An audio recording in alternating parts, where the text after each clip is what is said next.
Estamos na Quinta de Valflores, propriedade municipal desde 2006.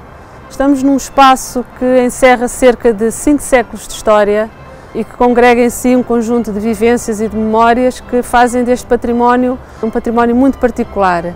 E é essa particularidade que tem suscitado o interesse, pelo menos nas últimas décadas, de investigadores e estudiosos do património, da arquitetura e da história da arte. Várias foram as instituições que olharam para este património, que fizeram os seus estudos, os seus diagnósticos.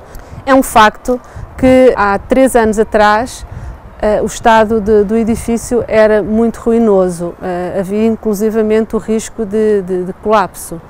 E quando a Câmara adquiriu em 2016, iniciou um conjunto de diligências no sentido de intervir para, acima de tudo e prioritariamente, consolidar esta estrutura, dando-nos tempo para pensar o que fazer no futuro aqui neste espaço.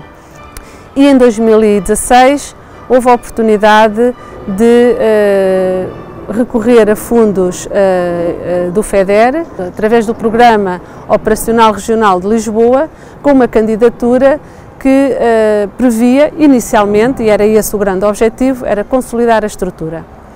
A arquitetura de Valflores não é uma casa só, é uma arquitetura que modela todo o espaço onde estamos, criando patamares.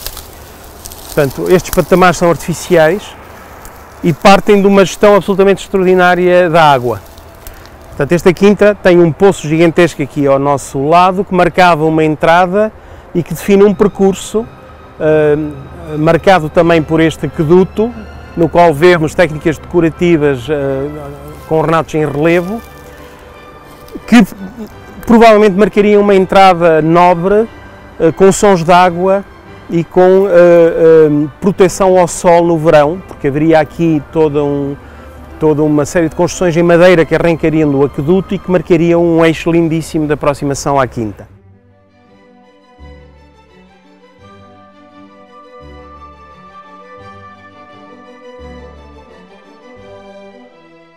Assim, de uma forma muito sintética, o que nós estamos a assistir é uma espécie de milagre, porque o edifício estava em vias de colapsar quando nós fomos chamados. Portanto, fomos chamados para fazer um projeto de consolidação de uma ruína que estava em vias de cair. E foi daí que veio o convite da LEB para nós estruturarmos a parte de arquitetura, em colaboração com a LEB.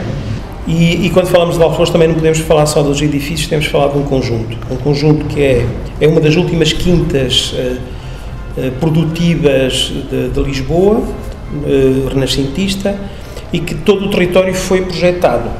Portanto, aquilo é uma quinta em socalcos, com toda uma regulação do sistema hídrico, com afluentes de rios, com minas, com poços, com aquedutos, 2 aquedutos, com máquinas de elevação de água, e é nisto que se enquadra tudo isto.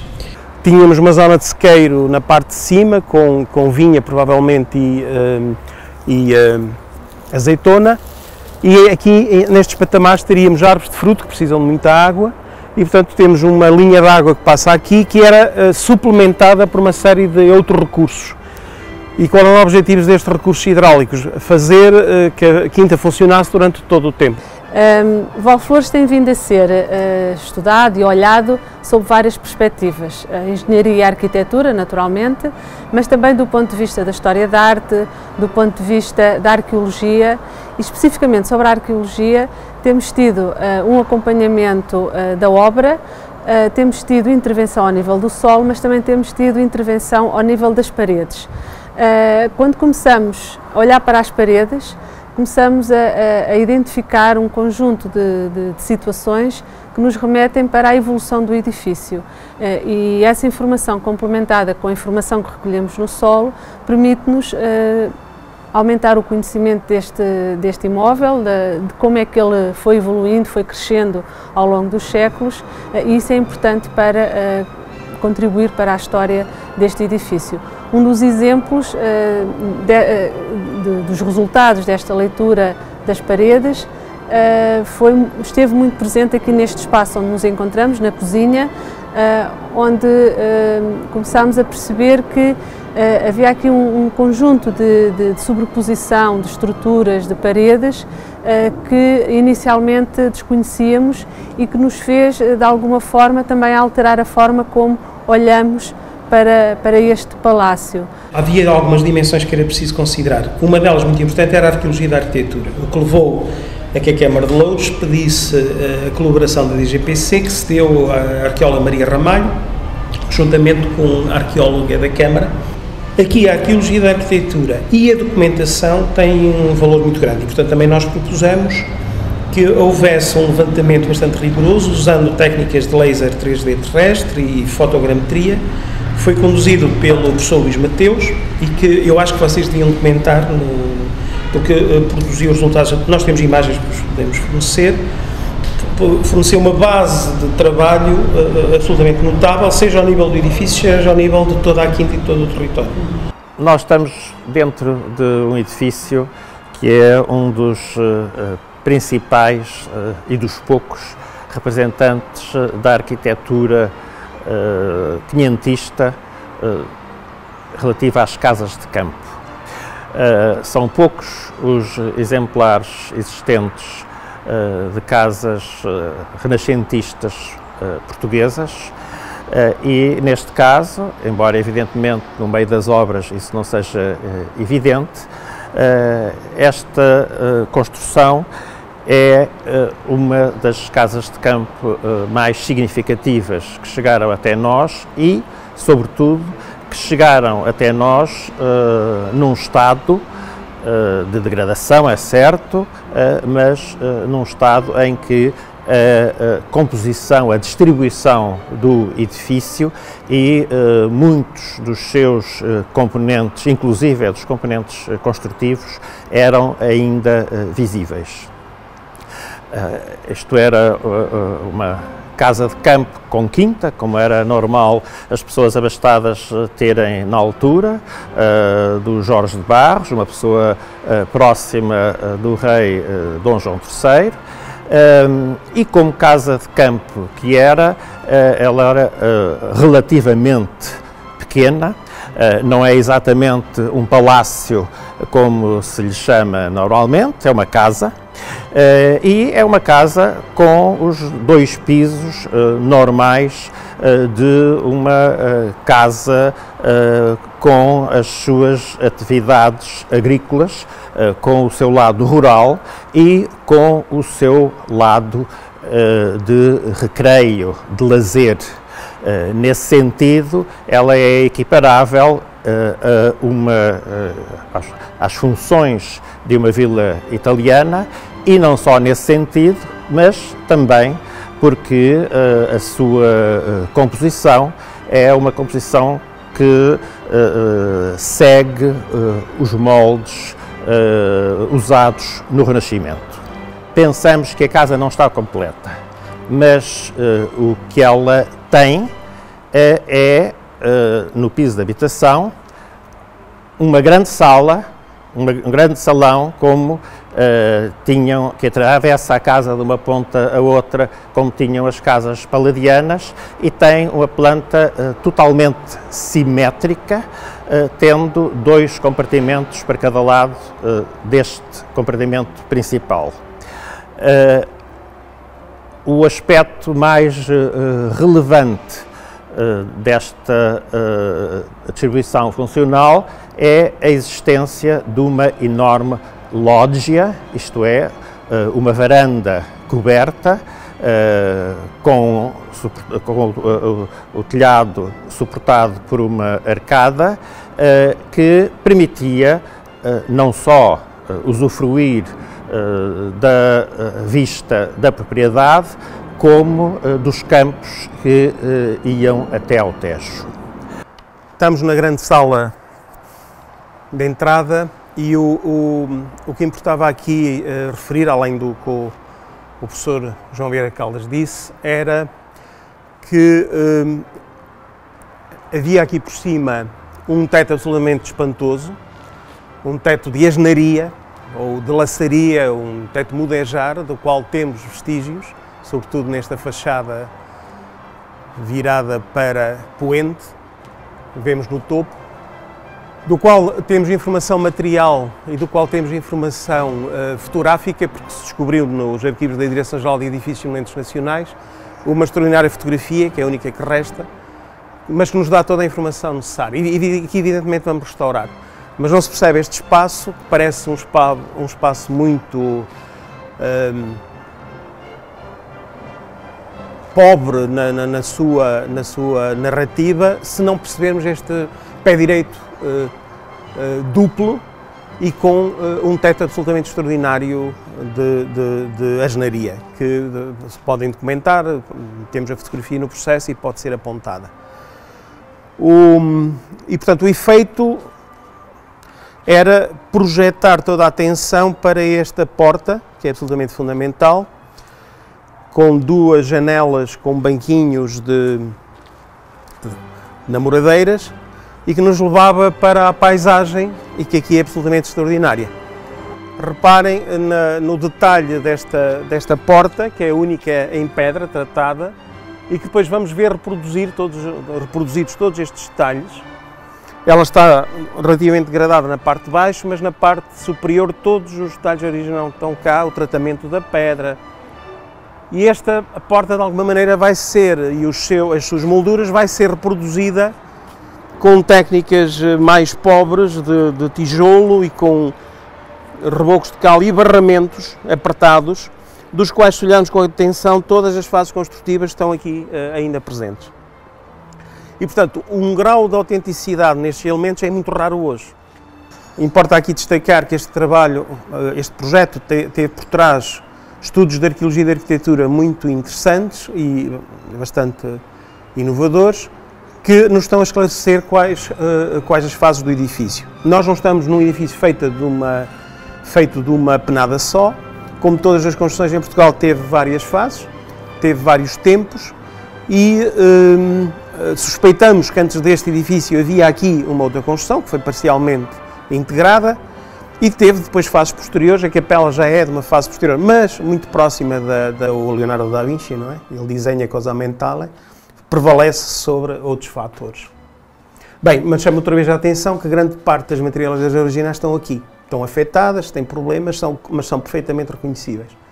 E, portanto, no projeto de restauro, o que nós vamos fazer, por exemplo, é a repristinação de elementos em falta e vamos, evidentemente, essencializá-los. Não vamos reproduzir exatamente, mas vamos permitir que haja a restituição das palavras que permitem perceber o poema, mas sem invenção.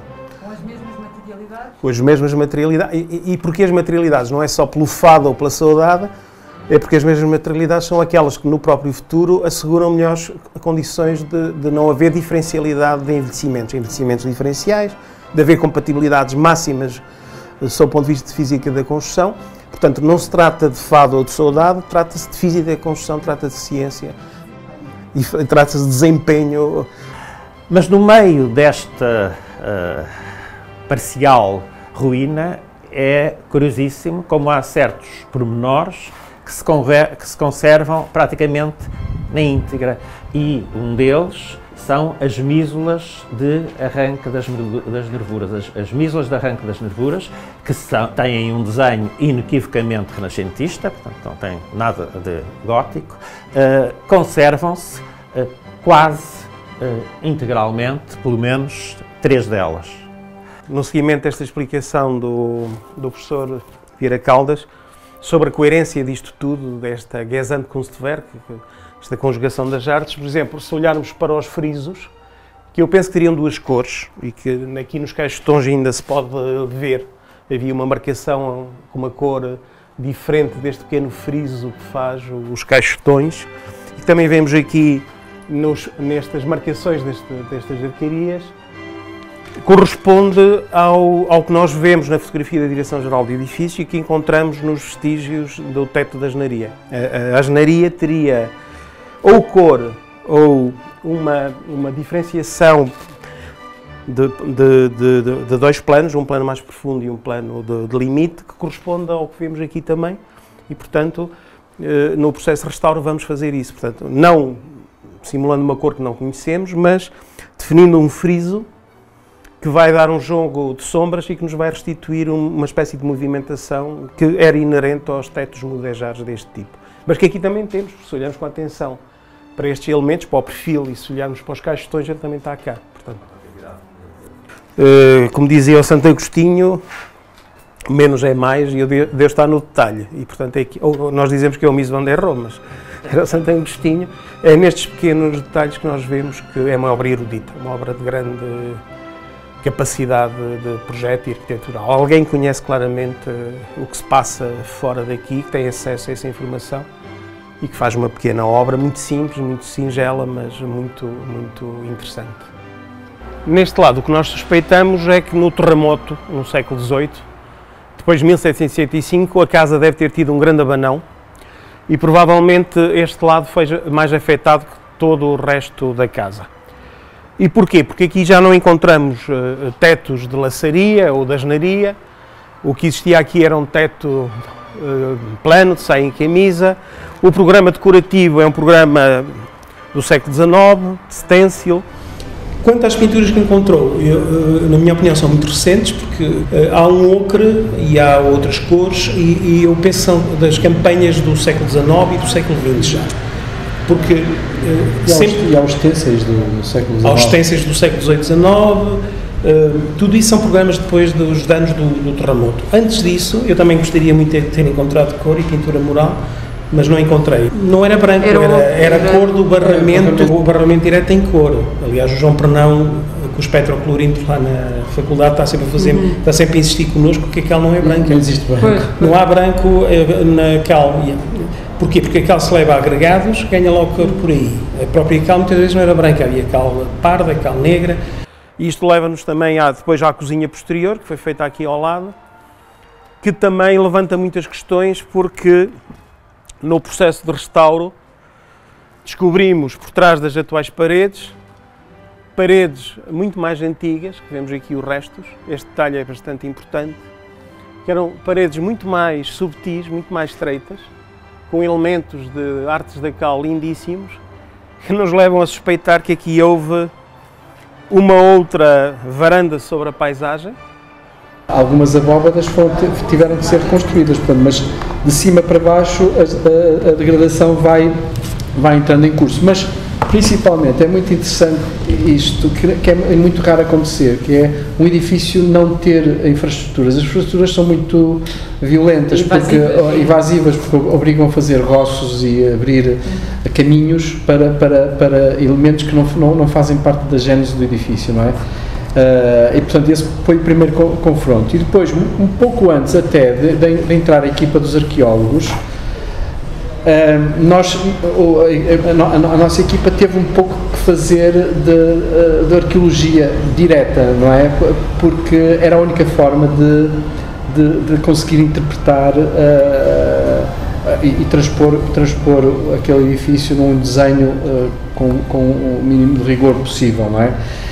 E o que é que nos confrontamos logo desde o início foi com uma situação muito interessante, que é, depois podemos retomar isso, que é o facto de o edifício, apesar de ter perdido muitos elementos e da sua degradação, ainda contava uma história muito clara sobre a sua construção, não é? Encontramos um edifício que era uma ruína, mas tinha uma enorme autenticidade. E, portanto, dos quais edifícios como estes na região de Lisboa não há praticamente mais. Outra coisa que encontramos no processo, até foi o Luís Mateus, descobriu no livro do Cérlio, o Tratado do Cérlio, uma planta que é exatamente igual à planta de Valflores, ou seja, o Barros... A casa ideal, chama-se Il Violino Ideal, a vila ideal, ou a pequena vila ideal.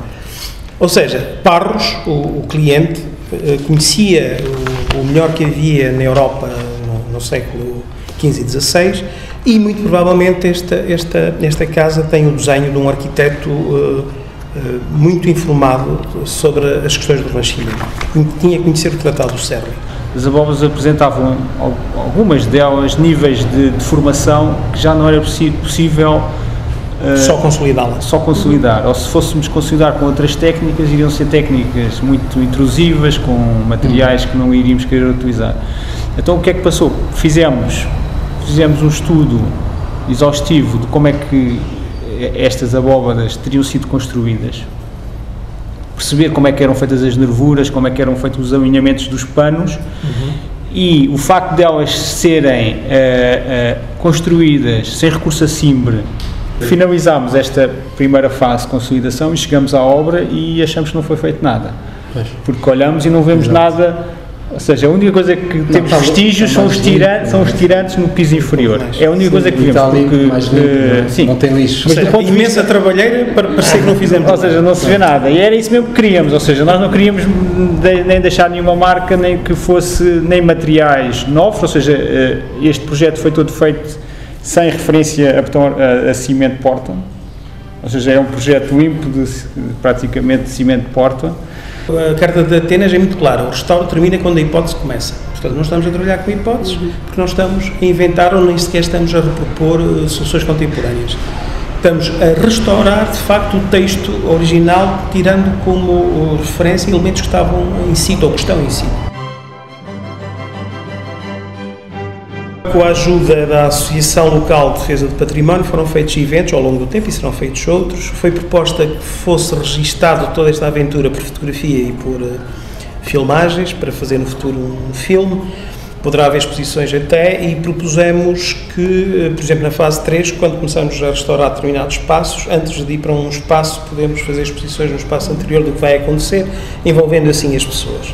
Estar a gastar dinheiro para fazer este restauro e não se perceber a utilidade social a que ele se destina, pode ser considerado como um crime. E, portanto, este envolvimento social permitiu também perceber que o que se quer aqui é uma coisa para todos e não para fazer um hotel de charme XPTO para o segmento premium, como agora se diz em alguns registros. Não tem um futuro, mas está condicionado já à partida, porque sabemos que não pode ser muito, pode ser algumas coisas, mas não pode ser tudo. Ou seja, não podemos ter ali uma biblioteca, excesso de cargas elevadas.